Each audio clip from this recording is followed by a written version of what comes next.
When you turn 60, something subtle but profound begins to shift.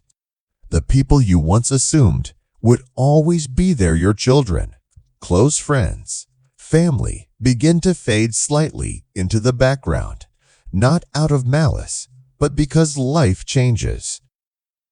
Everyone becomes busy, distracted, caught up in their own responsibilities. And while their love may remain, their availability doesn't. You start to realize that the safety net you once trusted might not be as secure as you thought. This isn't about resentment. It's about awakening. About understanding that the most dependable sources of support in your later years might not be the people you once leaned on, but the foundations you create within yourself. The first of these foundations is financial stability. It's not glamorous to talk about, but it's powerful. Money may not buy happiness, but it gives you options that become more critical with age. After 60, you can't afford to rely on the assumption that someone will step in when times get hard. Your children, no matter how loving, may be juggling careers, raising their own kids, or dealing with financial stress of their own. You may have helped them in the past, but life doesn't always repay favors the way we hope. Take Richard, for example. At 72, he believed his kids would be there for him if things went wrong. But when an unexpected illness strained his savings, he discovered that his children, though deeply caring, were in no position to help. They were overwhelmed themselves. And he realized something vital. Financial independence isn't just about comfort. It's about dignity. It's about never needing to ask, never feeling like a burden. That's why building a secure, sustainable financial plan is one of the kindest things you can do for yourself and for those you love. But even with financial security, if your body fails, your freedom disappears. After 60, your health becomes your true companion or your greatest obstacle. No one else can walk for you, stretch for you, or make the right choices for your body. That's your job. And neglecting it is like handing your independence away, piece by piece. Carl, once active in his youth, put off caring for his health until the signs could no longer be ignored: fatigue, weakness, and loss of mobility. His kids tried to help, but they couldn't be there every day. The truth hit hard. If he wanted to stay independent, he had to act now. Not tomorrow. Not next year. Now. This is the time to take your well-being seriously. Eat with intention. Move your body daily. Listen to its warnings. Because no matter how many people care about you, no one can live in your body except you. Yet even when your health is strong, isolation can creep in like a shadow. As the years pass, friends move away, loved ones pass on, and it's easy to find yourself alone in a once crowded room. Many people expect their family to fill that space, but they forget that their children have lives of their own. You may get calls, even visits, but they're not daily. They're not enough to fill the silence. Margaret found this out the hard way. Her sons adored her, but life took them elsewhere. At first, she waited by the phone, but then she chose to rewrite her story. She joined a walking group. She reconnected with old friends. She even tried painting. And in those new connections, she found laughter, belonging, and joy.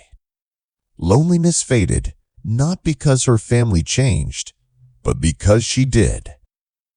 Connection is not a luxury. It's a lifeline. You deserve more than just phone calls. You deserve voices in your day, shared experiences, and people who light you up. But even with friends around you, life can feel hollow if there's no meaning driving it. After decades of being a parent, a worker, a partner, you may suddenly find yourself wondering, who am I now? It's not an easy question, but it's a necessary one. Purpose doesn't retire when you do. It evolves. George, a retired engineer, felt this deeply. Retirement started as a dream, but it quickly became a void. The excitement faded, and restlessness crept in, until he started volunteering at a local school, teaching kids how to build. He found his spark again. Purpose isn't always grand. It can be gardening, learning a new skill, mentoring, or setting small goals. It's not about being needed by others. It's about choosing to matter every single day. Still, life will test you. There will be losses. There will be setbacks. And while others may offer comfort, the deepest strength must come from within. Emotional resilience isn't about being unaffected. It's about being unbroken. Helen, who lost her husband after 40 years, knew this pain intimately. She leaned on her children at first, but quickly realized that their support had limits. So she turned inward. She journaled. She joined a grief support group.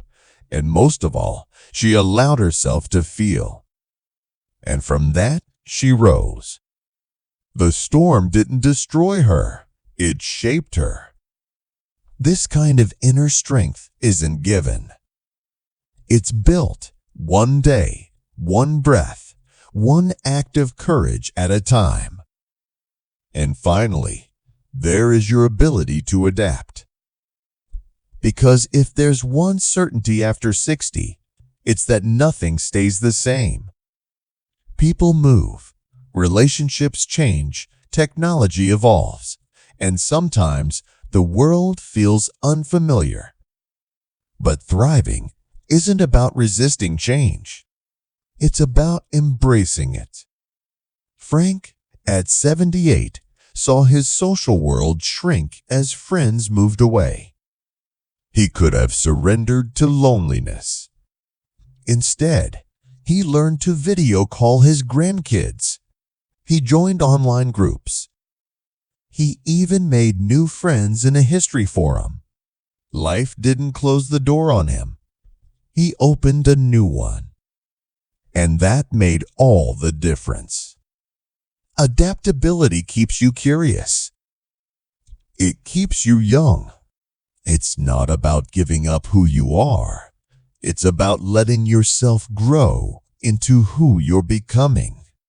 So if you've ever worried about who will be there for you in the years to come, know this.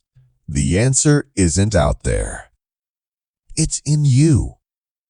In the financial habits you build, the health choices you make, the friendships you nurture, the purpose you pursue, the resilience you strengthen, and the flexibility you embrace. You are not powerless. You are not alone. You are capable of building a life so strong, so supported, that no matter who walks in or out, you remain standing. Thank you for being here. If this touched your heart or sparked something in you, share your thoughts in the comments. What pillar do you need to strengthen today? And if you found this message meaningful, subscribe and stay with us. Because you deserve a life of dignity, strength, and peace at every age.